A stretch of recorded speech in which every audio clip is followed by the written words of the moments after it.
Her first TV role on Barney at 9 years old alongside a very young Selena Gomez.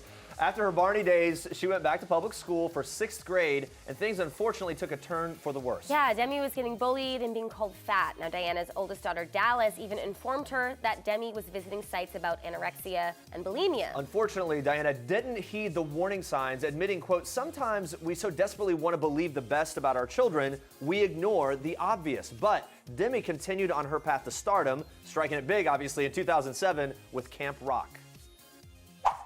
This is real, this is me, I'm exactly where I'm supposed to be now. So while it was going really well for her, but demons were still haunting the young performer. So years later, Dianna found an old diary where Demi wrote, "Nobody loves a fat rock star. Guess I'll have to starve myself so people will like me." Wow, by 16, Demi was getting into alcohol and drugs, breaking curfew, but Dianna said curbing that behavior was tricky. She says, how do you tell your child no when she's the one who's paying the bills? Yeah, well, things hit a critical point in 2010. Demi's older sister, Dallas, quietly checked herself into treatment for her own addiction, and Demi made headlines for punching a backup dancer in the face. Now, she was later diagnosed with bipolar disorder. While Dianna and her husband, Eddie, begged Demi to get help, Dianna reveals that she was battling her own issues and eventually checked herself into rehab in April 2011 for her own battle with Xanax, anorexia, depression, and PTSD. Yeah, so unfortunately, you see, this is running through the family. Now, Demi finally got clean after a newly sober Dianna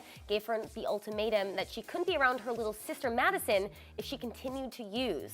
Now, Demi has now been sober for over 5 years, which I think is incredible. Yeah, today the family's doing much better. Diana's oldest daughter, Dallas, is an acting coach. Her youngest, Madison, is in high school. And Demi, as we all know, is now an advocate for mental illness and body positivity and is currently touring with DJ Khaled. You love that. The family is still doing well, continues to manage their mental health in therapy.